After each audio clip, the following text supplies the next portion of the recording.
Okay, it's going to be a review of AEW All Out 2021. Pay-per-view just went off the air a little while ago. And first match of the night was actually Miro taking on Eddie Kingston to open up the show. And I thought this was fantastic. I thought this was a good choice to open up the show. You know, Eddie was really... he had all the fans on his side, so the crowd was really behind Eddie Kingston. Miro, I guess because Miro's more of a WWE guy, it seemed like, he got a lot of heat in this match. I thought he could have gotten a little bit more fan support because I thought he looked great here. This really did remind me of like a Pro Wrestling Noah match. I want to say like a Kobashi versus Kensuke, that type of level. You just saw like a lot of, chops from Eddie Kingston, a lot of backdrop drivers. It just felt like more of a, traditional Pro Wrestling Noah, Japanese match. It definitely had that feel to it. And surprisingly, it was actually, Eddie's, former, referee partner, Bryce Remsburg from Chikara that ended up screwing Eddie here as, what's his name? Miro actually had the turnbuckle exposed. And, Eddie was about to use the exposed turnbuckle as a weapon, but Bryce Remsburg just kind of got in the way and stopped Eddie from doing the move. And then, Miro hit him with the super kick and a couple more power moves to put him away. But, yeah, overall, I thought this was really good stuff. I think Eddie's been awesome. This first year in AEW. He's really surpassed my expectations. He's kept himself in pretty good shape. I think he's had a really good attitude, and he's been a nice supporting player. But they could definitely still get a lot more out of Eddie Kingston down the road. But yeah, just great physical matchup here. To open up the show, they clicked actually more than I thought they would. The match actually exceeded my expectations, without a doubt. So next up, second match tonight, you had Jon Moxley actually taking on Satoshi Kojima from New Japan, and this was pretty good. I thought Kojima looked okay. I didn't think he looked like amazing, but I thought he still had his moments here. I haven't seen Kojima in about in a really long time. I want to say since maybe the Tanahashi match almost 10 years ago. But overall, you could just tell he's still an exceptional worker. I mean, he's definitely lost a little bit of athleticism, but he could still throw a nasty lariat. He gave Moxley some vicious Mongolian chops. And the transition into the paradigm shift from some of those Mongolian chops actually came off really well. So this was probably one of the weaker matches of the night, actually, but I still thought it was good.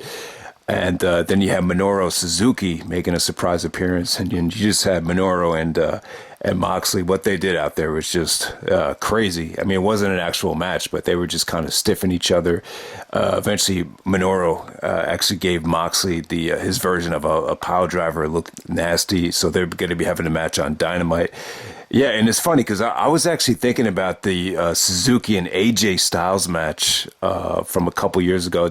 I actually never saw the actual match, but just the stare down in the beginning of that match, it's something to see, and shout out to AJ. I think down the road, AJ needs to come aboard too, but yeah, the Minoru Suzuki appearance was, it's just amazing how much they got done tonight in terms of just the quality of wrestling and the quality of just, big name returns and moments.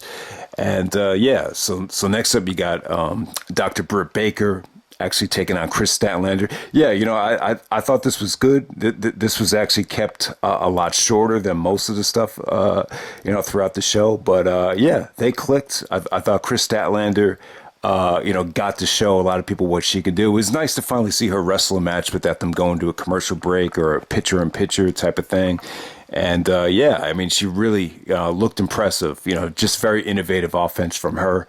I just thought she looked, really crisp, really just, she's different, just has a unique look, unique moveset, ultimately a predictable match though. Really, one of the most memorable things was Orange Cassidy. I don't think Orange Cassidy ever showed that kind of emotion when he basically kind of escorted Kris Statlander back into the ring after she almost got counted out. So that was definitely one of the most memorable spots of the match. But Britt Baker was pretty good here. She was probably the more over girl. But it did seem like the fans really did get behind Kris Statlander as the match progressed. But Dr. Britt Baker kind of threw a plethora of just new moves at her, featuring the Adam Cole like Panama Sunrise. I think Excalibur actually called it the Pittsburgh Sunrise, Canadian Destroyer. So that looked pretty cool. She actually did the curb stomp and got the mandible claw like submission for the victory. Yeah, very predictable match, but yeah, it was a good showing from both girls. I just thought this was really, really solid stuff. Okay, next up, you got the steel cage match featuring the Young Bucks and the Lucha Brothers. Man, this was awesome, man. This had to be one of the best steel cage matches I've ever seen. I'm going to say out of their major pay-per-view trilogy in AEW, I'm going to say this is probably the best match that they've had so far. Better than a ladder match, and probably even better than their match at Double or Nothing from a couple years ago. So yeah, it was definitely that good. It was crazy, man. The Lucha Brothers had a great night. There was a great moment at the end of the match as well. They actually did win the tag team titles here, but yeah, just very emotional stuff. I thought their entrance was awesome here, and the Young Bucks, like the Young Bucks got a ton of heat. This is the most heat I think the Young Bucks ever got, which is good. But like the fans love the Young Bucks, but they still love to hate them. So it definitely worked. Yeah, I mean they just did some nasty stuff out there with the Air Jordans. You had the spikes or the thumbtacks hanging off of the soles of the Air Jordan. So yeah, I thought that was that was pretty nasty there. I mean, they took some nasty bumps here, specifically the Matt Jackson Canadian Destroyer bump from, I think it was from Penta. Like, it looked really bad. Like, it almost looked like, part of his head almost, scraped the mat. But I think he was okay. But yeah, man, this was just incredible stuff. Like I thought, this is one of the rare instances where I thought the cage actually, added to the match as well. Ray Phoenix's, crossbody off the top of the cage. It just looked incredible there. But yeah, tons of false finishes, just tons of innovative stuff. I mean, the Bucks and these guys, they've been wrestling for years. Even going back to the Battle of Los Angeles like 5 years ago. And, the matches just keep getting better and better. It's just such a winning combination. And you never seen it in a steel cage. I don't ever remember seeing the Young Bucks even wrestle in a steel cage before. And, like I said, man, this combination just really worked. It was just really awesome to see the Lucha Brothers win the tag team championships. You had Penta's daughters out there, congratulating them. Penta was like covered with blood from all those super kicks. But yeah, this was just awesome match. I gotta give it. Meltzer's definitely gonna give this like a 6-star rating. You could definitely see it right now. So yeah, this was definitely the match of the night, and yeah. Definitely in contention for one of the best AEW matches of all time so far. All right, so next up you had the women's battle royal, and yeah, this is pretty good. I thought it was a bit much. I'm still not a huge fan of this format, but you definitely had a lot of women that I think kept everybody engaged. This, you could basically treat this like as an intermission. But I still thought it came off pretty good. You just definitely had enough star power in here. A lot of surprise returns.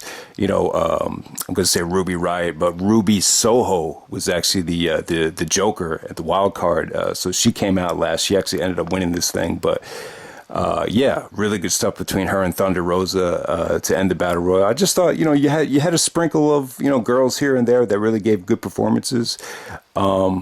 The girl Sky Blue, I don't know how much longer she could be able to use that name, if you know what I'm talking about. But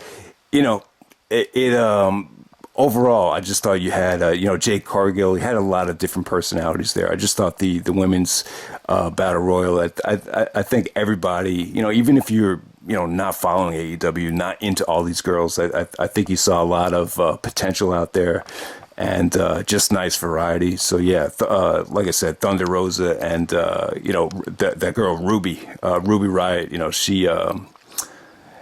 She was really over. The fans really got behind her. Okay, next up you got Chris Jericho versus MJF. So if Jericho loses, he was going to retire. All right, so this really worked. All right, I definitely think they got off to a slow start here.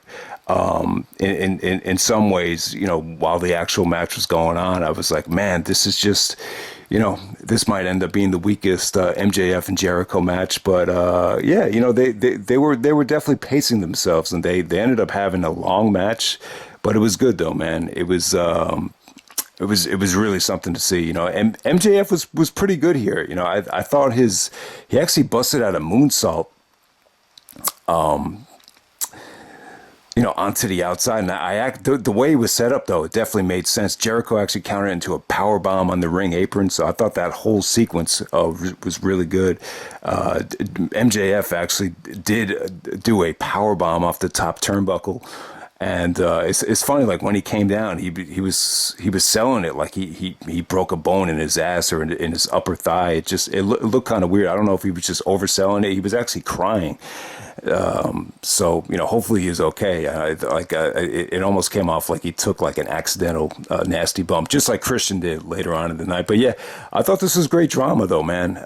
This ended up being by far the best match that they've had. It even topped their Dynamite match. The booking kind of pissed me off at first with the whole foot. I'm just not a big fan of having the foot on the rope and then the guy, referee coming out and general manager coming out and restarting the match. We've seen that time and time again over the last 20 years or whatever, but I got to give them credit though, man. It definitely worked. And once they restarted the match, Jericho did have his foot on the rope after getting, hit by the Judas effect. But they restarted the match and brought the crowd to life, man. It almost hit everybody that, all right, this could possibly be Jericho's last match, and he's gone for good. And the reality of thinking about it, I thought, made fans unhappy. And when they had a second chance to see Jericho actually win this thing, they just got behind him. I mean, they were just red hot for some of those near falls and the transition to the walls of Jericho. Ultimately, Jericho kind of morphed it back into the lion tamer to make MJF tap out. That was a great moment. One of the best moments of the night. I thought the match was great. You could definitely argue this is, a top 5 Jericho match in AEW so far, maybe top 3. I definitely have to say. So, yeah, good stuff right there. And then next up, you got the return of CM Punk going up against Darby Allin. This was really awesome. I mean, I can't tell you how happy I was at the end of this match. And you know what? I'll say that the combination was a little bit weird here because it's a face versus face match. So you got Punk's big return, and he's going up against such a guy that's smaller than him, which is just rare. It's rare that you'd see someone like CM Punk who's constantly playing the underdog, especially in this situation where he's finally back and he's like an overwhelming favorite to a degree. But yeah, it kind of took a little while to get used to Punk's new attire. So he's not wearing basketball shorts like he did in Ring of Honor. He's not wearing the trunks like he did in WWE.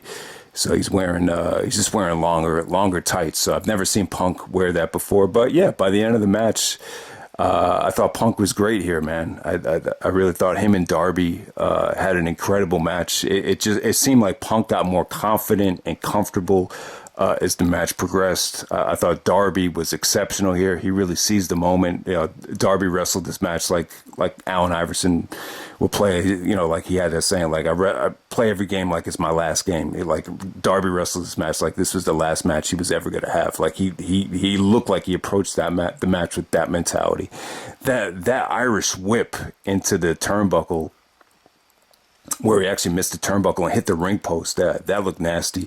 Darby just a lot of suicidal offense. The transitions to the go to sleep, really good stuff. Punk playing possum when the Darby tried to hit the coffin drop. I thought that was cool. And Punk's trash talking at the end of the match, and him, talking trash to the camera.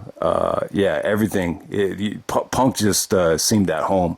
Once the adrenaline got going and once you got into a rhythm, and yeah, this, when the match started, I was just like, yeah, maybe this is just going to be, more of a feeling out process for Punk, and maybe we shouldn't expect too much. But by the end of the match, I was just like, man, that was really good stuff. Punk was able to deliver a great match, go over, and still put, Darby Allin over. Like, even though Punk did win the match, it really felt like he cared just as much about, just making Darby look good. And that's what I love about this match. And Darby was definitely the perfect opponent for Punk to come back against, because he's not carrying a lot of weight. He's very light, very athletic, very nimble. And it just takes a lot of pressure off, the guy that's returning. Like if Punk had to, obviously if Punk had to work with Big Show, it would have been, a huge burden, to try to get it, especially at this stage. That's just unrealistic. But you know what I'm trying to say there. So yeah, thumbs up, great stuff. I loved it. Just definitely great stuff right there. And then the main event. Actually, yeah, the Big Show match. So Paul Wight actually goes over QT Marshall. It was exactly what you thought it was. It was just 3 minutes of Big Show just kind of, bullying everybody around. Really not much to say about it. So then the main event, you had Christian Cage challenging Kenny Omega for the AEW title. Great match. The fans were definitely burnt, during the actual match. The crowd reaction wise, nowhere near on the same level as the Rampage match. Not as fast paced, not as, but at the same time, not as rushed. They definitely did take their time, and they built up a nice roller coaster ride of a match right here. I thought Kenny was awesome. I thought Kenny's dialogue, trash talking, was on the money. The Steve Urkel stuff. That did I do that? He constantly was doing that throughout the whole match. But yeah, this was a war, man. Christian took a lot of punishment, a lot of V triggers, a lot of dragon suplexes right on the neck. But Christian turned it around, did that vicious spear through the table, where the edge of the table actually, carved them up on the side of the hip. It was bleeding from that area. Constantly gave Omega, spears to the spine. And yeah, so Christian hit some really nice Unprettiers, really nice counter from the one-winged angel into the Unprettier. I thought that was awesome. The ending was pretty sick as well.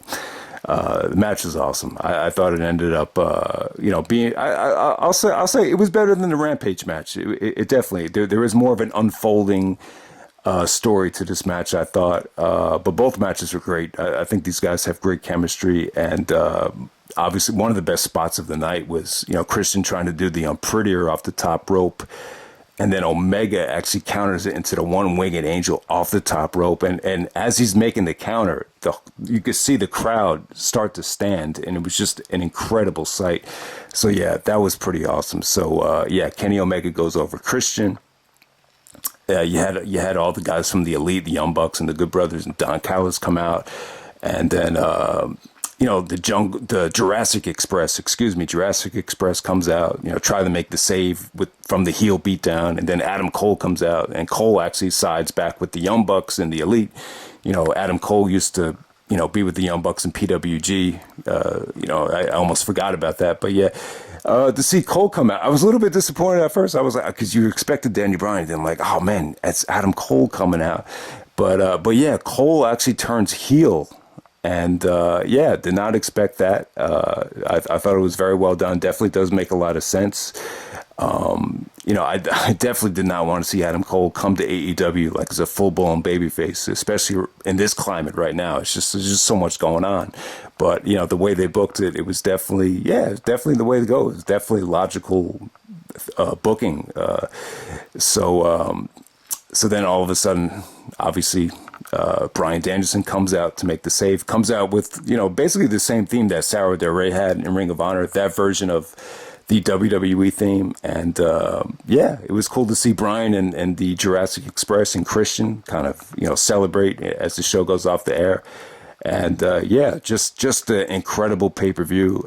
I'm going to say, got to be one of the best AEW pay-per-views so far. It's got to be the best. I think the only one you can argue was just as good was maybe the first Double or Nothing or the very first All Out. You know, those are the only two from top to bottom that could even compete with this show. This show was awesome. This is the show that everybody was waiting for. You know, I haven't had a feeling watching like a pay-per-view like this in a long time. I mean, I didn't see Man Up live. I'm sure that would have been in contention, but you probably have to go back to WrestleMania 19, SummerSlam 2002 to when I felt like this satisfied from just watching a pay-per-view from top to bottom. I thought this was, you know, definitely the show that we've been waiting for. You had everything. You had great wrestling, great moments, great returns.